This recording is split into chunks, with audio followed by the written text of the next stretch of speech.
భారత్ దక్షిణాఫ్రికా జట్ల మధ్య ఆసక్తికర 3 వన్డేల సిరీస్ కు విశాఖ సాగర తీరం ముగింపు ఇవ్వబోతోంది.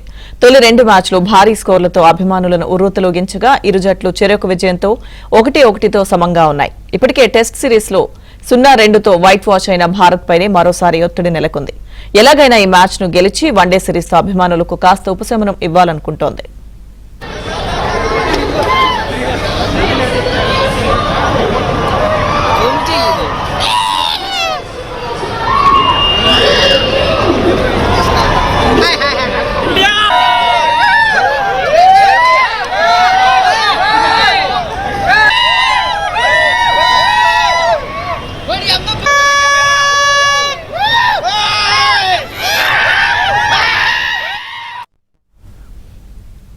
భారత్ దక్షిణాఫ్రికా జట్ల మధ్య ఆసక్తికర 3 వన్డేల సిరీస్ కు విశాఖ సాగర తీరం ముగింపు ఇవ్వబోతోంది. తొలి 2 మ్యాచ్లు భారీ స్కోర్లతో అభిమానులను ఉర్రూతలూగించగా ఇరు జట్లు చెరొక విజయంతో 1-1తో సమంగా ఉన్నాయి. ఇప్పటికే టెస్ట్ సిరీస్ లో 0-2తో వైట్ వాష్ అయిన భారత్ పైనే మరోసారి ఒత్తిడి నెలకొంది. ఎలాగైనా ఈ మ్యాచ్ ను గెలిచి వన్డే సిరీస్ అభిమానులకు కాస్త ఉపశమనం ఇవ్వాలనుకుంటోంది. ఇక సాగర తీరంలో అభిమానుల సందడికి సంబంధించిన పూర్తి సమాచారం మా ప్రతినిధి సతీష్ అందిస్తారు. సతీష్, లక్ష్మీదుర్గ మరి కాసేపట్లో భారత్ సౌత్ ఆఫ్రికా మధ్య ఆమీ తూమి డూ ఆర్ డై మ్యాచ్ జరగనుంది. అయితే మనం చూడొచ్చు, స్టేడియం దగ్గర భారీగా అభిమానులు చేరుకున్నారు. ఈ రోజు మ్యాచ్లో కోహ్లీ, రోహిత్ శర్మను కల్లారా చూసేందుకు కూడా అభిమానులు ఇక్కడికి భారీగా చేరుకున్నారు. అయితే ఈరోజు ప్రధానంగా మనం చెప్పుకోవాల్సింది టాస్ అనేది చాలా కీలకంగా మారనుంది. ఆ టాస్ కూడా భారత్ గెలిచి బౌలింగ్ ఎంచుకుంది. ఎందుకంటే ఆ టార్గెట్ను చేజ్ చేయడానికి కూడా భారత్ ఈ విధమైన ఒక ప్లాన్ ప్రకారం వెళ్తున్నట్టు తెలుస్తుంది. ఎందుకంటే పరుగులు కూడా ఎక్కువగా వచ్చే అవకాశం కనిపిస్తుంది. మరోపక్క పరుగులు కూడా ఒక 300 మైళ్ళ దాటే అవకాశాలు కూడా ఇరు జట్లుగా ఉండడంతో, అంటే బ్యాటింగ్ ట్రాక్ ఎక్కువగా సహకరించే స్టేడియంలో ఇరు జట్లు కూడా బలంగా ఉన్నాయి. అందుకనే భారత్ కూడా బౌలింగ్ ఎంచుకున్నట్టు తెలుస్తుంది. ఒకవేళ మంచు ప్రభావం ఉన్నప్పటికీ కూడా మంచుని ప్రభావం తగ్గించేందుకు కూడా ప్రత్యేకంగా ఫాగ్ మిషన్స్ కూడా ఇక్కడ ఉపయోగించినట్టు తెలుస్తుంది. ఏసీఏలో మొత్తం మ్యాచ్కి సంబంధించి పూర్తిగా అన్ని ఏర్పాట్లు కూడా చేయడం జరిగింది. అదేవిధంగా బ్లాక్ టికెట్లను నివారించేందుకు కూడా పూర్తిగా ఇక్కడ భద్రతాపరమైన చర్యలు తీసుకున్నట్టు తెలుసుకుంది. ఎందుకంటే క్యూఆర్ కోడ్ సిస్టమ్ని ఏర్పాటు చేశారు. ఆ క్యూఆర్ కోడ్ సిస్టమ్ కూడా ఉదయం 9:30 గంటలకే ఎవరైతే డిజిటల్ టికెట్స్ తీసుకున్నారో వారికి ఆ క్యూఆర్ కోడ్ ఆ రోజు ఉదయం మాత్రమే రిలీజ్ అయ్యే విధంగా ఈ యొక్క చేశారైతే ఇందులో ప్రధానంగా మనం చెప్పుకోవాల్సింది ఏంటంటే ఫ్రీ సీటింగ్ సిస్టమ్ అనేది ఒక విధంగా అక్కడ గందరగోళ పరిస్థితి ఏర్పడే అవకాశాలు ఉన్నాయంటూ కూడా అభిమానులు చెప్తున్నారు. ఎందుకంటే ఎవరు ముందు వస్తే వారికి సీట్ దొరికే అవకాశం కల్పిస్తున్న నేపథ్యంలో ఈ యొక్క ఏర్పాటు మాత్రం కొంచెం తలనొప్పిగా మారిందని పోలీసుల నుంచి కూడా మనకు స్వరం వినిపిస్తుంది. కానీ ఈరోజు ఈ మ్యాచ్లో రోహిత్, కోహ్లీ అనేవాళ్ళు ఇద్దరు కూడా ఆడి రాణించి టీమిండియా కూడా భారీ స్కోర్గా అందించే దిశగా వెళ్తారనేది అభిమానుల నుంచి మనకి ఇప్పటివరకు కూడా అభిప్రాయాలు తెలుసుకున్నాం. అదేవిధంగా రాహుల్, కోహ్లీ, రోహిత్ శర్మ మొత్తం ఈ టీంలో అందరూ కూడా మంచి ఫామ్లో ఉన్నారు. రుతురాజ్ గైక్వాడ్ లాస్ట్ మ్యాచ్లో కూడా అద్భుతంగా రాణించడం జరిగింది. కాబట్టి బ్యాటింగ్ పరంగా భారత్ చాలా అద్భుతంగా ఉంది, మంచి స్ట్రాంగ్గా ఉంది, లైనప్ కూడా వచ్చింది. కాకపోతే లాస్ట్ మ్యాచ్లో ఏదైతే సెకండ్ వన్డేలో బౌలింగ్ పర్ఫార్మెన్స్లో పేలవమైన ప్రదర్శన చేయడంతో ఒక్కసారిగా వాళ్ళలోని బౌలింగ్ ప్రదర్శన అనేది మాత్రం పేలవంగా ఉండడంతో మ్యాచ్ కూడా ఓడిపోయేందుకు బౌలింగ్గా మెరుగ్గా రాణించకపోవడం వల్ల అనేది ఒక అభిమానుల నుంచి కూడా ఒక నిరాశ అయితే వ్యక్తమైంది. కానీ ఈసారి ఈ మ్యాచ్లో ఏదైతే డూ ఆర్ డై డిసైడర్ మ్యాచ్గా మనం చెప్తున్న ఈ థర్డ్ వన్డేలో మాత్రం అన్ని డిపార్ట్మెంట్స్లో కూడా భారత్ రాణించాలి. బౌలింగ్, బ్యాటింగ్, ఫీల్డింగ్ 3 డిపార్ట్మెంట్స్లో కూడా అద్భుతంగా రాణించాలనేది అభిప్రాయాల నుంచి కూడా అభిమానులు చెప్తున్నారు. ఎందుకంటే బౌలింగ్ అనేది మనకి కొంచెం వీక్గా ఉంది. బౌలింగ్ అని మెరుగుపరచాలి.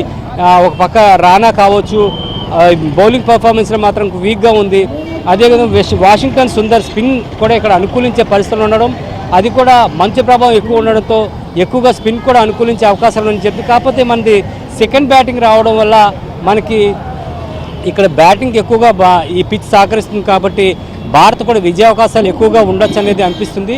మరోపక్క ఇది సెంటిమెంట్ గ్రౌండ్. చాలామంది భారత క్రికెటర్లకు, కోహ్లీ కావచ్చు, ధోని కావచ్చు, చాలామందికి ఈ వైజాగ్ క్రికెట్ స్టేడియం అనేది లైఫ్ ఇచ్చింది. ఇక్కడి నుంచే చాలామంది క్రికెటర్లు కూడా స్టార్ క్రికెటర్లుగా ఈరోజు ఒక ఫేమస్ క్రికెటర్లుగా మారారంటే విశాఖ వేదిక గ్రౌండ్ అని ముఖ్యంగా చెప్పుకోవచ్చు. ఈ రోజు కూడా ఈ మ్యాచ్ కూడా మనం చూసుకున్నట్లయితే ఈ మ్యాచ్ కూడా చాలా ప్రాధాన్యత సంతరించుకుంది. ఎందుకంటే ఇరు జట్లు కూడా చెరో మ్యాచ్ గెలిచి ఒక ఉత్కంఠభరితమైన మ్యాచ్ మరి కాసేపట్లో జరగనుంది. కాబట్టి ఈ మ్యాచ్ అనేది గెలిచి ట్రోఫీ గెలుచుకోవాలంటే ఈ రోజు మ్యాచ్ అనేది చాలా కీలకంగా మారనుంది. టీమిండియాలో అద్భుతంగా రాణించే ఇప్పటివరకు మనం చూసుకున్నట్లయితే రెండు మ్యాచ్ల్లో కూడా కోహ్లీ 2 సెంచరీలతో కదం తొక్కాడు. ఇది కూడా సెంచరీ సాధిస్తాడు, ఎందుకంటే అటువంటి ఫామ్లో ఉన్నాడు, ఫైర్లో ఉన్నాడు అంటూ కూడా చెప్తున్నారు. మరోపక్క అయితే రోహిత్ శర్మ రఫాడించేందుకు కూడా సిద్ధంగా ఉన్నాడు. ఎందుకంటే మొదటి పంది నుంచే ఆయన గన్, బుల్లెట్, ఫైర్ లాంటి షాట్లతో ఆయన అలరిస్తాడంటూ కూడా అభిమానులు చెప్తున్నారు. కాబట్టి ఈ మ్యాచ్ కూడా చాలా ఉత్కంఠంగా జరగబోతుంది. ఈ మ్యాచ్ కూడా భారత్కు అనుకూలించే అవకాశాలు కూడా ఎక్కువ ఉన్నాయని చెప్తున్నారు. మనం దారి పొడవునా చూసుకున్నట్లయితే ప్రతి ఒక్కరూ కూడా కోహ్లీ, విరాట్, అదేవిధంగా వీళ్ళ రోహిత్ శర్మ లాంటి టీషర్ట్లే వేసుకొని ఎక్కడ చూసినా కూడా వీళ్ళ టీషర్ట్లే మనకు దర్శనమిస్తున్నాయి. ఎందుకంటే వారిద్దరి పైన కూడా అంచనాలు కూడా అదే విధంగా ఉంది. మరోపక్క చూసుకున్నట్లయితే మరో వరల్డ్ కప్కి టీం ఆడరా అనే సందేహాలు కూడా ఉన్న నేపథ్యంలో చివరిగా ఇదే స్టేడియంలో వారు వచ్చి వెళ్ళిపోతారా, లేకపోతే మళ్ళీ వైజాగ్ వచ్చే అవకాశాలు ఎంతవరకు ఉన్నాయనేది కూడా అభిమానుల్లో ఒక విధమైన అనుమానం ఉంది. కాబట్టి ఈ మ్యాచ్కి చాలా భారీ స్థాయిలో చాలా మట్టుగా ఇక్కడ ఉన్న అభిమానులకు అంచనాలు ఉన్నాయి. కాబట్టి ఇదే లాస్ట్ సారి వీళ్ళిద్దరినీ మైదానంలో చూసే అవకాశం కనిపిస్తుందేమో అని కూడా చాలామంది అభిమానులు అభిప్రాయం వ్యక్తం చేశారు. కాబట్టి ఆన్లైన్లో మనం టికెట్లు చూసుకున్నట్లయితే కేవలం నిమిషాల వ్యవధిలో ఒక విధంగా చెప్పాలంటే అమ్ముడైపోయి ఆఫ్లైన్లో ఈసారి టికెట్లు పెట్టకపోవడంతో కూడా అభిమానులు చాలా మట్టుగా నిరాశకు గురి అని చెప్పుకోవచ్చు. ఆన్లైన్లో కనీసం టికెట్ కూడా ఎక్కడ కనిపించలేదంటూ కూడా అభిమానుల నుంచి కూడా మనకి నిరసన స్వరాలు అయితే వినిపించాయి. కాబట్టి ఈరోజు ఈ మ్యాచ్ మాత్రం అద్భుతంగా రాణించే అవకాశాలు కూడా ఎక్కువ ఉన్నాయి. టీమిండియా కూడా సహకరించే విధంగా కూడా ఇక్కడ పరిస్థితులు కూడా ఉన్నాయి అనేది తెలుస్తుంది. ఈ మ్యాచ్ చూసేందుకు దేశంలో నలుమూల నుంచి కూడా వచ్చారు. ఇతర దేశాల నుంచి అంటే ఏదైతే ఫేవరెట్ టీమ్గా భావించిన సౌత్ ఆఫ్రికా సంబంధించిన అభిమానులు కూడా చేరుకున్నారు. ఈ మ్యాచ్ కూడా రోహిత్ శర్మ, విరాట్ కోహ్లీ పైన ఎక్కువగా ఆధారపడి ఉంది. వారిద్దరు కూడా బాగా ఆడే అవకాశాలు ఉన్నాయని కూడా చెప్తున్నారు. మరో పక్క మనం చూసుకున్నట్లయితే రుతురాజ్ గైక్వాడ్ అద్భుతమైన ప్రదర్శనతో లాస్ట్ మ్యాచ్ చాలా అద్భుతంగా ఆడడం జరిగింది. ఈ మ్యాచ్ కూడా వారు ఆడితే మరింత టీం కూడా సహకరిస్తుందని చెప్తున్నారు. బౌలింగ్ డిపార్ట్మెంట్లో కానీ మనం రాణించినట్లయితే టీమిండియాకి ఏ డిపార్ట్మెంట్లో కూడా కొదవలేదు అనిపిస్తుంది. కాబట్టి ఈ మ్యాచ్ అన్ని విధాల భారత్కు పూర్తిగా మెరుగ్గా అవకాశాలు ఉన్నాయి. మరోపక్క టాస్ గెలిచి బౌలింగ్ తీసుకున్నారు కాబట్టి టార్గెట్ చేయడానికి కూడా అవకాశాలు ఉన్నాయి. లాస్ట్ వరకు కూడా మ్యాచ్ ఉత్కంఠభరితంగా సాగి భారత్ గెలిచి ఈ ట్రోఫీని గెలుచుకునే అవకాశాలు మెరుగ్గా ఉన్నాయంటూ కూడా అభిప్రాయం వ్యక్తం చేస్తున్నారు. Out studio. Right, thank you Satish.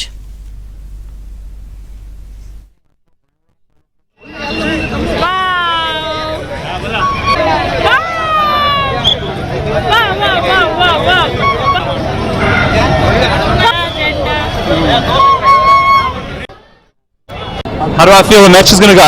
I think it's going to be another good time, another exciting match of cricket. I think it depends on the toss and see. South Africa's shown that they can chase very well. Let's hope they can do it again today. He's amazing. He's in a class of his own. I think South Africa's best chance of winning this match is to get him out cheaply. South African player is Aiden Markram. Yes. India? And from India, Virat Kohli. How do I feel the match is going to go? I think it's going to be another good time, another exciting match of cricket. I think it depends on the toss and see. South Africa's shown that they can chase very well. Let's hope they can do it again today. He's amazing. He's in a class of his own. I think South Africa's best chance of winning this match is to get him out cheaply. South African player is Aiden Markram. Yes. India? And from India.